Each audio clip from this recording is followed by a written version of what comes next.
할렐루야. 이 저녁에도 천국을 향해서 힘차게 달려가시길 바랍니다. 오늘은 우리가 요한계시록 31번째 시간으로 마지막 재앙이라는 제목으로 같이 말씀을 나누도록 하겠습니다. 요한계시록은 7이라는 숫자를 굉장히 많이 사용합니다. 계시록을 시작하면서도 소아시아 7교회에 편지하시는 하나님의 말씀을 우리가 보았습니다. 그리고 7 인재앙, 7 나팔 재앙까지 하나님께서 내리셨어요. 그리고 이제 16장부터는 7 대접 재앙이 이어집니다. 그러는 가운데 그 중간에 하나님께서 사도 요한에게 이 작은 책을 먹어버려라 그러시고 나서 두 증인에 대해서 설명을 하셨어요. 42달, 1260일, 2때 반, 3때 반 동안 이 모든 어려움들이 있을 것이지만 하나님께서 그 죽은 자들을 부활시키시고 하나님의 능력을 보일 것이다. 그리고 여자와 뱀의 싸움에 대해서 12장, 13장, 14장에서 쭉 말씀을 하시면서 이 땅에서 성도들이 어떤 삶을 살게 될 것인지 1260일 동안 하나님께서 광야로 인도하셔서 우리를 양육하시는데 그 양육하시는 모든 일련의 과정 가운데 성도는 이 땅에서 옛뱀, 사단, 마귀라고 하는 그 사단에게 끊임없이 핍박을 당하고 그 졸개들에게 핍박과 어려움을 당하고 나중에는 죽기까지 믿음을 지키다 간다 그랬어요. 그래서 하나님께서 보좌 앞에 앉아있는 그 하나님의 어린 양의 이 말씀과 그들의 증거하는 그 증거로 인해 죽임 당한 자들이 왜 우리를 신원하여 주지 않으십니까? 할 때 뭐라 그러셨어요? 흰옷을 입고 잠시만 쉬어라. 너희와 같은 자들이 다 찰 때까지 잠시만 쉬어라 그런다 그랬어요. 그리고 그 숫자가 다 차면 이제는 뭐 하게 돼요? 하나님의 심판의 날이 온다 그랬어요. 그래서 우리가 지난 시간에는 이 14장 마지막 부분을 보면서 뭐 했는가 하면 추수하는 모습, 어린 양이 추수하는 모습과 또 다른 천사가 추수하는 두 가지의 추수가 일어난다 그랬는데 어린 양의 추수는 택함받은 구원받은 백성들의 구원을 말하는 것이고 또 다른 천사의 추수는 무슨 추수라 그랬어요? 심판의 추수라 그랬습니다. 그것이 마지막 날에 일어나게 될 모습이다 라고 말씀하시면서 오늘 15장에서 이 마지막 7 대접 재앙이 나오기 전에 마지막 재앙을 말씀을 하세요. 그 마지막 재앙에 대해서 말씀을 하시면서 뭐라 그러시는가 하면 이것으로 마치리로다. 이 마지막 재앙이 있고 나면 이제는 뭐 하라는 거예요? 끝이다 그 말이에요. 그 말은 뭐냐면 더 이상 기회가 있다예요 없다예요? 더 이상 기회가 없다. 마지막까지 하나님께서 그들을 뭐하고 계세요? 심판하시고 징계하시고 무섭게 하나님께서 그들에게 경고하시면서 끊임없이 기회를 주셨지만 이 마지막 재앙이 있고 나면 더 이상의 기회는 없다라는 걸 말씀하시는 거예요. 오늘 2절 말씀하고 같이 한번 읽겠습니다. 시작.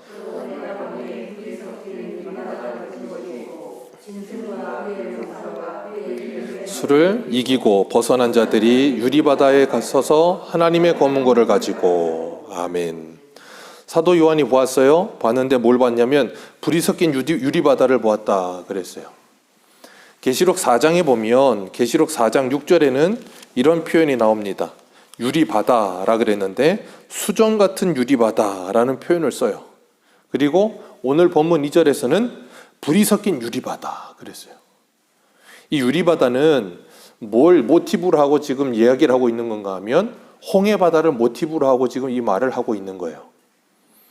3절 말씀 보면 하나님의 종 모세의 노래라는 표현을 통해서 우리는 2절에 그 불 섞인 유리바다가 홍해바다라는 걸 유추할 수가 있는 거예요.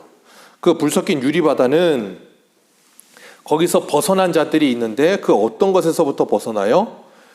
불 섞인 유리바다 같은 것이 있고 짐승과 그 우상과 그 이름의 수를 이기고 그 666이라 하는 그 짐승의 숫자를 이기고 그리고 그 모든 이 바다에서 올라오는 짐승, 땅에서 올라오는 짐승, 그들의 모든 핍박을 이기고 어떻게 이겼다 그랬어요? 계시록 12장에 보면 계시록 12장 11절 또 우리 형제들이 어린 양의 피와 자기의 증언하는 말씀으로써 그를 이겼으니 그들은 죽기까지 자기 생명을 아끼지 아니하였도다. 그게 뭐라 그랬어요? 이김이라 그랬어요. 그렇게 이기는 자들은 뭐예요? 거기서 벗어난다 그 말이에요.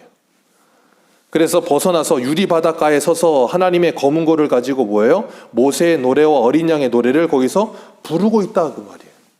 그러니까 이스라엘 백성들이 출애굽할 때 출애굽해서 애굽에서 나와가지고 어디를 건넜어요? 홍해바다를 건넜어요. 홍해 바다를 건너고 난 후에 그들이 홍해 바닷가에 서서 어디를 돌아보고 있었어요? 홍해 바다를 돌아보고 있었어요. 그 홍해 바다를 돌아보고 있을 때 거기에 누가 심판을 받고 있어요?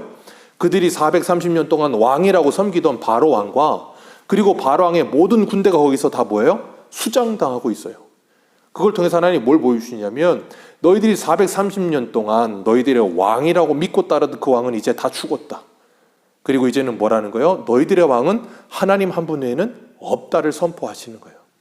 그래서 애굽에서 10가지 재앙을 통해서 애굽의 신들을 다 타파하신 거고 애굽의 바로 왕을 수장시켜 버리셨고 그리고 하나님 한 분 외에는 우리에게 왕이 없다는 걸 분명하게 가르쳐 주시는 거예요. 그리고 이스라엘 백성들은 그 모습을 지켜보고 나서 출애굽기 15장에서 뭘 합니까? 미리암과 모세와 아론을 주축으로 해서 하나님께 찬송을 하죠. 하나님께서 모세와 이스라엘 백성들의 출애굽 사건을 우리들에게 모티브로 해서 보여주시면서 사도 요한 당시에 하나님의 백성들이 어떻게 구원함을 받고 그들을 핍박하는 자들이 어떻게 심판을 받을 것인지를 이스라엘 백성들이라면 누구나 다 잘 아는 그 출애굽 사건을 통해서 이들에게 하나님의 구원을 설명해 주고 계시는 거예요. 그렇기 때문에 계시록 14장 2절을 한번 볼까요? 계시록 14장 2절. 계시록 14장 2절에서 4절 같이 한번 읽겠습니다. 시작. 내가 하늘에서 나는 소리를 들으니 많은 물소리와 같고 큰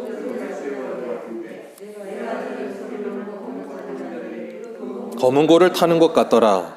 그들이 보좌 앞에 네 생물과 장로들 앞에서 새 노래를 부르니 땅에서 속량함을 받은 14만 4천 밖에는 능히 이 노래를 배울 자가 없더라. 이 사람들은 여자와 더불어 더럽히지 아니하고 순결한 자라. 어린 양이 어디로 인도하든지 따라가며 사람 가운데서 속량함을 받아 처음 익은 열매로 하나님과 어린 양에게 속한 자들이니. 아멘. 이들이 누구라고요? 이들이 바로 그 불섞인 유리바다에서 나온 자들. 그래서 하나님 앞에 모세의 노래, 어린 양의 노래로 하나님을 찬송하고 있는 자들. 그들은 뭐 하게 돼요? 여자로 인하여 음료, 흔성 바벨론 그 음료로 인하여 더럽힘을 받지 않고 순결한 자가 되어 어린 양이 인도하는 곳이 어디든지 그곳이라면, 어린 양이 인도하시는 곳이라면 그리로 가는 자들. 그게 누구예요? 저와 여러분들. 그리스도인들입니다. 그 사람들은 어린 양이 어디로 인도하든지 그리로 따라가는 줄 믿으시길 바랍니다. 예수님은 요한복음 10장에서도 말씀하셨어요. 나는 목자라. 양은 목자의 음성을 알고 목자는 양을 안다 그러셨어요. 그렇기 때문에 목자가 인도하는 곳이라면 양은 어디로 갈까를 생각하는 게 아니에요. 그냥 그건 목자가 알아서 하는 겁니다. 목자가 가시는 곳이라면 우리는 뭐예요? 따라가는 거예요. 이 목자라는 표현도 이단에서 하도 쓰다 보니까 이상해, 괜히 쓰면. 그런데 우리 예수 그리스도가 우리의 목자 되셔서 주님께서 인도하시는 곳이라면, 그 말은 뭐냐면 하나님의 말씀이 우리에게 말씀하시는 것이라면, 그래서 우리 종교개혁의 선배들은 뭐라고 표현했는가 하면 성경이 가라고 하는 곳까지 가고 성경이 서라고 하는 곳에서 선다 그랬어요. 우리의 인생의 유일한 기준은 뭐라고요? 성경입니다. 성경 이외에 다른 건 있을 수가 없어요. 성경이 하라고 하면 하는 것이고 하지 말라고 하시면 하지 않는 거예요. 그게 우리의 삶의 기준이 되어야 되는 거예요. 그런데 아담과 하와가 뭐였어요? 그 기준을 깨트린 거예요. 그리고 뭐예요? 내가 좋으면 하고 내가 싫으면 안 해요. 그게 뭐라고요? 아담과 하와의 후손. 죄된 인생의 모습이라는 게 그게. 거기서 우리는 뭐예요? 벗어나는 거예요. 벗어나서 하나님의 사람으로 살아가게 되는 거예요. 그래서 그 불 섞인 유리바다에서 나온 자들은 뭐 하게 돼요? 애굽 땅 쪽에서 바라보면 이스라엘 백성들이 어디로 들어가고 있어요? 홍해 바다로 들어가고 있어요. 그럼 그들은 다 뭐하러 들어가는 거예요? 애굽 사람들 쪽에서 보면 축으로 들어가는 거예요. 바다로 들어가니까. 그런데 약속의 땅인 가나안 땅에서 바라보면 그들은 어디서 나와요? 홍해 바다에서 나오고 있어요. 그럼 그들은 뭐예요? 죽음에서, 사망에서 생명으로 옮겨진 거예요. 그걸 사도 바울은 로마서에서 세례라고 표현을 했죠. 고린도전서 10장에서. 그걸 세례라고 표현을 했어요. 그렇기 때문에 우리가 옛사람이 죽고 새 사람으로 다시 태어나는 것, 우리의 옛 주인은 죽고 새 주인이 우리의 주인이 됨을 확실하게 알게 되는 것이 뭐예요? 세례예요. 그런 자들만이 새 노래를 배운 자들, 그런 자들만이 어린 양 대신 예수 그리스도의 말씀에 순종하며 살아가는 자들. 그러니까 그리스도인들은 세상 사람들과는 다를 수밖에 없어요. 다를래야 다른 게 아니에요.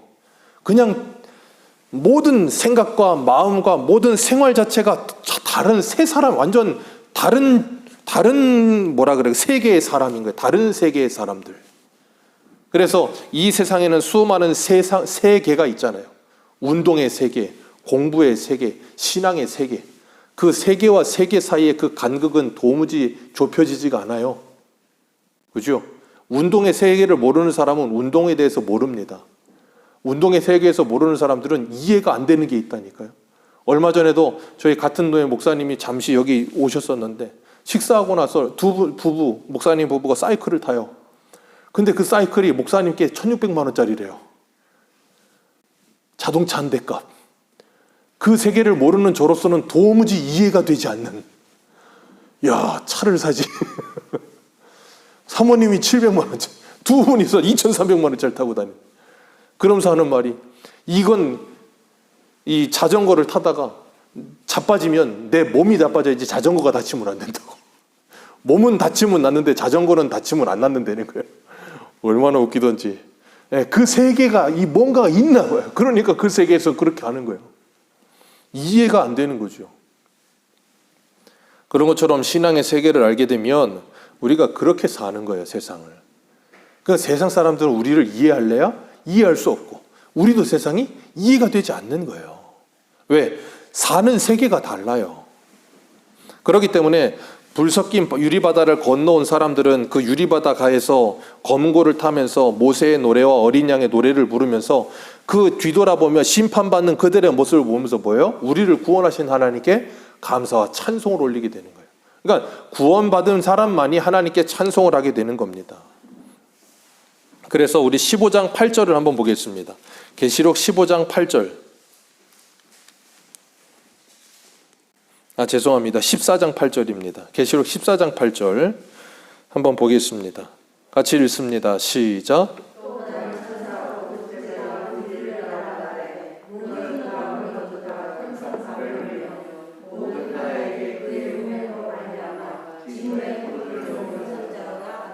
아멘.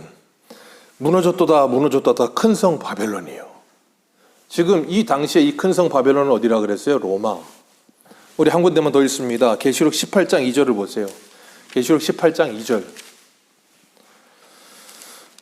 18장 2절부터 우리 읽어 내려갑니다. 시작. 힘찬 음성으로 외쳐 이르되 무너졌도다 무너졌도다 큰 성 바벨론이요 귀신의 처소와 각종 더러운 영이 모이는 곳과 각종 더러운 가증한 새들이 모이는 곳이 되었도다. 그 음행의 진노의 포도주로 말미암아 만국이 무너졌으며 또 땅의 왕들이 그와 더불어 음행하였으며 땅의 상인들도 그 사치의 세력으로 치부하였도다 하더라. 또 내가 들으니 하늘로부터 다른 음성이 나서 이르되 내 백성아 거기서 나와 그의 죄에 참여하지 말고 그가 받을 재앙을. 아멘. 하나님께서 지금 14장에서도 18장에서도 똑같은 말씀을 반복해서 뭐하고 계세요? 하고 계세요. 왜 똑같은 이 말씀을 반복하고 있을까요? 14장 7절에 이렇게 말해요. 14장 6절에 이렇게 말해요. 또 내가 보니 다른 천사가 공중에 날아가는데 땅에 거주하는 자들 곧 모든 민족과 종족과 방언과 백성에게 전할 영원한 복음을 가졌더라. 왜 이 말씀을 똑같은 말씀을 14장에서 18장에서 반복한다고요? 이게 영원한 복음이라서요. 그러면 이 복음은 오늘날 우리의 입을 통해서도 이 세상에 전해져야 한다 그 말이에요. 왜요? 그게 영원한 복음이니까요. 그렇기 때문에 그 복음을 정말로 듣고 믿게 되어진 사람들은 이 땅을 살아가면서 무슨 집을 짓겠어요? 오늘 새벽에도 우리가 창세기 말씀을 같이 나눴는데 이 땅에서 무슨 집을 지을까? 나는 언제나 내 집을 세울까? 그거 하며 살겠습니까? 아니요. 왜요? 그건 이제 무너진다니까요. 그거 하는 거 아니고 우리 믿음의 집, 신앙의 집을 짓는 거예요. 근데 이 세상 사람들은 그렇지 않아요. 시집가고 노아의 때와 롯의 때와 인재의 때가 같으리라는 것처럼 시집가고 장가가고 사고 팔고 집 짓고 그것만 하다 가는 거예요. 언제까지요? 주님이 재림하셔서 마지막 심판을 하실 때까지. 요번에도 보니까 저 스페인은 4월 역사상 가장 더운 38도 40도 그렇더라고요. 4월 달에 40도래요. 또 어디는 또 일본인가 어디는 또 진도 6짜리 지진 또 났다 그러고 우리나라 동해상도 또 무슨 지진이 몇 번 났다 그러고, 어디선 전쟁을 하고 있고, 어디서는 화산이 터지고 있고, 어디서는 사람들이 기근 때문에 굶어 죽어가고 있고, 저 북극은 자꾸 녹고 있고, 해수면은 올라간다 그러고 있고, 그거 녹으면서 만 년 전에 뭐 묻혀있던 바이러스가 또 나올 수도 있다 그러고 있고, 믿지 않는 세상 사람들이 봐도 이 세상의 종말이, 믿지 않는 말씀을, 하나님을 믿지 않는 세상 사람들이 봐도 지구의 종말이 다가오겠다고 말한다니까요. 오죽하면 그 테슬라를 만든 그 엉뚱한 그 누구예요? 일론 머스크라는 사람이 로켓 만들어서 화성 간다 그러겠어요. 왜? 지구는 이제 끝났다는 거예요. 그거 믿지 않는 사람도 압니다. 이 세상에 믿지 않는 사람도 알아요. 그런데 믿는다고 하는 사람들은 여전히 여기서 뭐예요? 시집가고 장가가고 사고 팔고 집 짓고 그거 하고 있는 거예요. 왜 사람들이 미국의 그 수천억 조의 돈을 가진 사람들이 우주에 날아가려고 로켓을 만들겠어요? 바보라서 그렇겠습니까? 아니라니까요. 그 사람들이 그 수많은 돈을 들이는 이유는 바보라서가 아니에요. 근데 그 사람들은 모르는 거예요. 거기 간다고 끝나는 게 아닌데, 그게 인간의 수준에 거기까지 머무르는 거예요. 거기가 아니고 우리는 천국 가야죠. 이걸 정말로 믿는다면 거기 그냥 머물러 있겠습니까? 이걸 정말로 듣고 믿고 그걸 정말로 본다면 거기에 머물러 있겠느냐고요. 아니라고요. 근데 그걸 못 보니까 거기 머물러 있는 거예요. 마치 애들이 똑같은 거예요. 애들이 애들 수준에서는 어른의 말이 도무지 들리지 않아요. 애 어릴 때 공부해라 그냥 잔소리로 들리지 귀찮지 공부하란 말 들리지도 않아요. 왜? 지 수준에서는 그 재미없거든. 재밌는 게 얼마나 많은데. 근데 부모 입장에서 보면 뭐예요? 다 무너질 거예요. 그러면 딱지치기 아무리 해봐야 뭐 할 거예요? 제가 영종도 딱지왕이었다니까. 딱지를 박스로 쌓아놨어요. 이렇게 벽으로 그냥 그 정도로 딱지를 엄청나게 했어요. 쓸데없는 거에 다 태워 없어요 지금. 그 무너질 거 축설나게 그거 하다가 그냥 지금 이 나이 됐어요. 지금 와서 보니까 그게 다 무너질 거고 아무 소용이 없는 거더라고요. 근데 그걸 지나오기 전에는 몰라. 그래서 우리는 그걸 뭐라 그래요? 철이 든다 그러잖아요. 그런 것처럼 성령으로 말미암아 이 무너질 장막집에 사는 인생이 영적인 철을 들기 전에는 도무지 그게 들리지 않고 보이지 않는 거예요. 그러니까 어때요? 막 화가 나는 거죠. 답답하고. 무너진다니까 바보야 그러기도 하고 막. 왜요? 화가 나니까. 그게 뻔하니 보이니까. 그러니까 하나님의 말씀을 받은 사람들은 세상을 바라볼 때 그런 마음이 갖게 되는 거예요. 안타까운 마음. 그 안타까운 마음으로 그들에게 복음을 전하고 안타까운 마음으로 때로는 그들을 혼을 내기도 하고 뇌면 어떡합니까? 머리채를 잡아 뽑잖아요. 막 화가 나니까. 그게 왜 그래요? 그 안타까운 마음 때문에요. 에스라는 자기 옷을 찢지만 느헤미야는 머리채를 잡고 따귀를 때리고 때린다니까 막. 그러니까 우리가 하나님의 말씀을 받아서 정말로 이 세상이 그렇게 된다는 게 믿어지는 사람들은 세상을 보는 눈이 달라지는 거예요. 그래서 사도행전 1장 8절에 오직 성령이 너희에게 임하시며 너희가 권능을 받고 온 예루살렘과 온 유대와 사마리아와 땅끝까지 이르러 내 증인이 되리라. 이 영원한 복음을 전하는 인생으로 살아가는 거예요. 예전에 그 미국 영화 중에 돈 룩업이라고 하는 영화가 있었어요. 나온 지 한 2년 됐나? 최근에 나온 영화예요. 그게 뭐냐면 돈 룩업, 말 그대로 하늘 보지 마라 그 말이에요. 그게 누구예요? 디카프리오라는 사람이 주인공이 있었는데 이제 지구랑 충돌하려고 혜성이 날아오는 거예요. 근데 모든 사람들이 다 거짓말을 하는 거예요. 충돌 안 한다. 근데 천문학자인 디카프리오가 천문학자가 나오는데 그 사람이랑 어떤 천문학자 여자 하나랑 또 누가 방송에 나와서 무너진다, 혜성이랑 부딪힌다고 막 이야기를 하고 떠들어도 대통령부터 해갖고 모든 사람들이 다 사기를 치면서 하늘을 보지 말라고, 거짓말이라고, 저기 날아오고 있는 게 보이는데도 그러지 말라고. 그러니까 사람들이 다 안 봐. 그걸 보면서 그 주인공이 그렇게 막 방송 나와가지고 이 지구는 이제 혜성이랑 부딪혀서 망한다고 그러면서 막 큰 소리를 막 악을 써요. 막 강제로. 그걸 보면서 느낀 게 뭐였냐면, 그리스도인이 이 세상을 보면서 저런 안타까움이 있을까? 정말로 그런 안타까움이 있을까 하는 생각을 해봐요. 오늘 본문 1절에서 4절은 출애굽을 모티브로 해서 마지막 재앙인 장자의 죽음 재앙을 통해 이스라엘 백성들이 6월절 어린 양을 통해 구원함을 받고 이제는 홍해바다를 건너서 거기서 건넌 곳에서 홍해바닷가에서 찬송하는 그 모습이 모티브가 되어서 오늘 본문을 이렇게 기록하고 있는 거예요. 그래서 몇 장이에요? 이 15장에서 1절부터 4절까지가 딱 그 모습을 그려놓고 있는 거예요.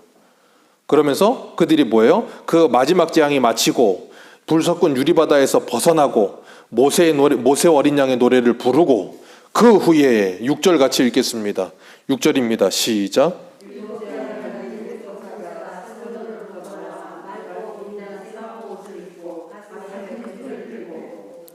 일곱 재앙을 가진 일곱 천사, 이제 그들이 뭘 해요? 16장부터 일곱 대접 재앙을 여는 거예요. 그리고 그 심판에 하나님의 마지막 심판을 이 땅에 쏟아 붓는 겁니다. 그런데 5절을 보면 뭐 하는가 하면 하늘의 증거 장막 성전이 열렸다. 신천지가 좋아하는 구절이죠. 하늘 증거 장막이 열린. 하늘의 증거 장막은 이만희가 여는 게 아니라 예수 그리스도가 그 육체로 그 성전의 휘장을 찢으시고 그 지성소 안으로 들어갈 수 있는 담력을 우리에게 주셨어요. 그렇기 때문에 하늘의 증거 장막이 열려졌다는 말은 뭐냐? 하나님께 나아갈 수 있는 길이 열렸다 그 말이에요. 하나님께 나아갈 수 있는 길이 열려진 하나님의 사람들은 뭐예요? 날마다 하나님의 은혜 가운데 사는 거예요. 그런데 그렇지 못한 사람들은 뭐 한다고요? 그 일곱 천사가 받은 그 일곱 대접, 거기에 뭘 담았어요? 여기 보니까 하나님의 진노가 가득히 담은 금 대접 그랬어요. 하나님의 진노가 담긴 그 금 대접이 어디 있습니까? 로마서 8장 5절을 보세요. 로마서 8장.3절, 4절, 5절 같이 읽겠습니다. 3절, 4절, 5절 같이 읽습니다. 시작. 또 다른 천사가 와서 제단 곁에 서서 금 향로를 죄송합니다. 제가 로마서라고 그랬죠? 계시록인데 죄송합니다. 계시록 8장인데 로마서 8장이라 그랬네요. 계시록 8장 3절, 4절, 5절.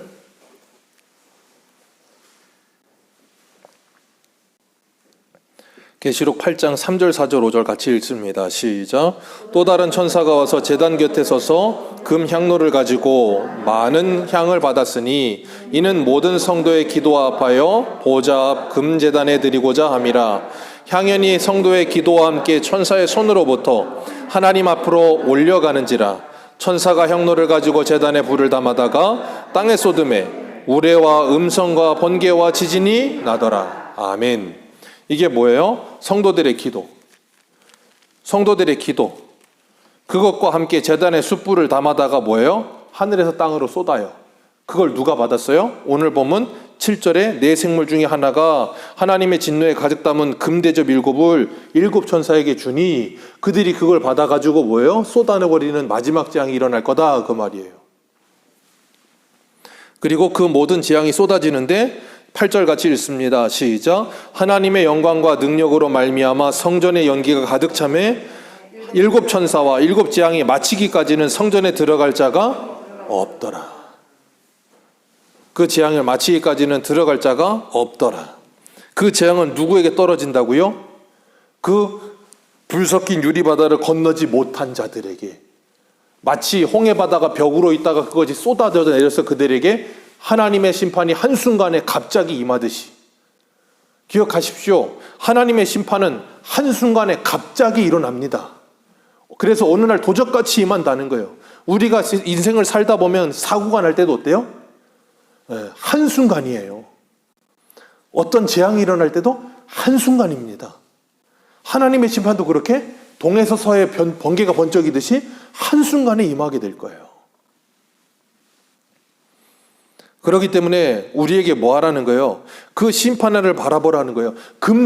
이 마지막 재앙인 7 대접 재앙은 성도에게 임하는 재앙이 아니에요. 이거는 앞에 7 인재앙, 7 대접, 7 나팔 재앙 그런 것들 가운데에서는 성도들이 모여 이 땅에서 고난과 어려움과 괴로움을 당하기도 하지만 이 마지막 재앙에 있어서 성도들은 관여가 없는 재앙이라 그 말이에요. 그래서 이 재앙이 일어나게 될 때 뭐 하게 되는가 하면 하나님의 무서운 심판이 반드시 일어나게 될 것이다. 그러나 하나님의 택한 백성이들인 너희들은 그것을 뭐 할 것이다. 불 섞인 유리바다를 건너가서 그걸 바라보듯이 바라보게 될 것이다 라고 말씀하시는 거예요. 그렇기 때문에 우리가 이 땅을 살아가면서 하나님의 심판과 하나님의 모든 이 구원 계획이 이루어져가는 모습을 보면서 이 모든 재앙들은 우리에게 임하는 재앙이 아니구나 하는 걸 아셔야 되는 거예요. 이 계시록은 우리에게 심판과 저주의 책이 아니라 복과 영광의 책이라는 걸 기억하시길 바랍니다. 이 계시록에 나오는 모든 심판은 누구에게 임하는 거냐면 하나님의 구원 백성 밖에 있는 이들에게 임하는 것들이에요. 그 말은 즉슨 뭐냐면 우리가 이 땅에서 어려움을 당하지 않는다? 아니면 지진이 나는 것, 지진이 우리에게는 해를 입히지 못한다? 그런 의미가 아니에요. 우리는 얼마든지 우리 만약에 요즘 유튜브에서 또 백두산 터진다고 한참 얘기가 돌더라고요. 뉴스에 전문가들이 나와서 그러더라고요. 2025년은 아니겠지만 언젠간 터질 거라고. 그 말은 저도 합니다. 왜냐하면 그건 지금 휴화산이에요. 아직 터지지 않은 상태로 지금 너무 휴식기에 있단 말이에요. 언제든지 터질 수 있다 그 말이에요. 언제든지 터질 수가 있어요. 화산 터지면 반경 50km는 그 화산 터지면서 나오는 이산화탄소 그것 때문에 질식사에서 한순간에 죽습니다. 저 폼페이가 유적지가 발굴되잖아요. 그 사람들이 왜 그렇게 누워있는 포즈로 그냥 어디 이렇게 하는 포즈로 그냥 죽은 줄 아세요? 화산재 때문이 아니고 그 가스 때문에 죽은 거예요. 가스 때문에 한순간에 다 질식사에서 죽고 그 위에 화산재가 덮인 거예요. 백두산 터지면 반경 50km 안에 있는 모든 사람은 한순간에 곧바로 죽는데요. 그 가스 때문에. 그런 일이 터지면 만약에 그 반경 50km가 영종도까지 처해진다고 생각해 보세요. 50km 넘겠지만 그 화산가스가 올 때 하나님 믿는 사람에게는 화산가스가 안 오고 갑자기 영적인 마스크가 씌워지겠죠? 그런 일은 없다 그 말이에요. 그런 건 없으나 하나님이 우리의 영혼을 뭐 하신다고요? 책임지신다 그 말이에요. 그러니까 이걸 오해하면 뭐 하냐면 왜 예수 믿는데 내 인생은 이렇게 힘드나? 왜 예수 믿는데 난 아픈가? 왜 예수 믿는데 나는 병 걸리나? 자꾸 그런 거 가지고 예수 믿는데 혜택이 뭐가 있나? 그런 식으로 얘기하는 거예요. 그래서 제가 말씀드렸잖아요. 우리가 그 수요일 날도 웨스트민스터 신앙 고백서 하면서 그러죠. 우리가 하나님의 자녀가 되는 것, 그리고 의롭다 칭함을 받는 것, 그것이 우리에게 주는 유익이 뭐예요? 이 땅에서 하나님의 자녀됨과 성화되는 삶과 영생에 대한 소망을 준다 그랬잖아요. 우리에게 주는 건 그런 소망이고 그런 복인 거지, 이 땅에서 로또 1등 맞고 아니면 돈을 갑자기 연봉이 2배로 오르고 그런 게 아니란 말이에요. 그러니까 우리가 복음을 오해하면 자꾸 어떻게 돼요? 복음을 오해하니까 하나님께 실망하는 거예요. 왜? 기대치가 있으니까 자꾸. 잘못된 기대치. 예수님을 따라다니는 사람들이 잘못된 기대치가 있으니까 예수님이 로마 군병들에게 잡혀가니까 뭐라 그래요? 십자가에 못 박으라고 해버리잖아요, 그냥. 왜? 내가 원하던, 내가 기다리던 메시아가 아니니까. 우리가 그래서 예수님이 뭐라 그랬습니까? 세례 요한의 제자들이 오실 그이가 당신입니까? 다른 일을 기다릴까요? 그랬더니 너희들이 본대로 가서 말해라. 이사야의 말씀에 그 메시아가 오면 이루어질 거랑 그 모든 거 이루어지는 거 봤지 않냐? 내가 바로 그 메시아다 그러시고 나서 뭐라 그랬냐면 인자로 말미암아 실족하지 않는 자는 복이 있다 그러셨어요. 그렇기 때문에 우리가 잊지 말아야 될 것, 성경을 통해서 관통하고 있는 건 뭐냐면 출애굽, 그리고 그 이전에 소돔과 고모라, 그 이전에 노아의 홍수, 하나님의 심판 때마다 하나님은 하나님의 택한 백성들을 책임지셨습니다. 그리고 하나님께서는 이 하나님의 심판이 올 때에도 하나님은 하나님의 백성들을 반드시 책임지실 거예요. 그것이 우리가 갖는 소망이에요. 그렇기 때문에 우리가 이 땅을 바라보면서 하나님의 자녀로서 살아가면서 이 세상이 이렇게 변해가고 있고 마지막에 다가오고 있다고 여기저기서 말하고 있는 이 때에 우리가 어떻게 살아야 되겠는가를 생각하라는 거예요. 하나님의 심판의 때에도 그 심판을 돌아보던 사람이 있었어요. 롯의 처와 같이. 이미 심판이 떨어지고 있는데도 불구하고 그게 아까워서 뒤돌아보다가 소돔 기준이잖아요. 그 하나님의 심판의 딸을 살고 있는 오늘 우리는 어떻게 살아야 마땅하겠느냐는 거예요. 롯의 처와 같이 뒤돌아보다가 우리의 발걸음이 앞으로 나아가지 못하고 거기에 머물러 있어야 되겠습니까? 아니면 하나님이 우리에게 말씀하시는 곳으로 가야겠습니까? 이 하나님께서 이 마지막 재앙이 우리에게 있을 것이다 라고 말씀하시면서 그 마지막 때에 그 어린 양의 인도함을 받는 사람들은 그 불 섞인 홍해 바다를 건너서 그 심판의 그 바다를 건너서 그 가에서 찬송하고 있을 것이지만 그렇지 않은 자들은 뭐 할 것이다? 심판을 받게 될 것이다.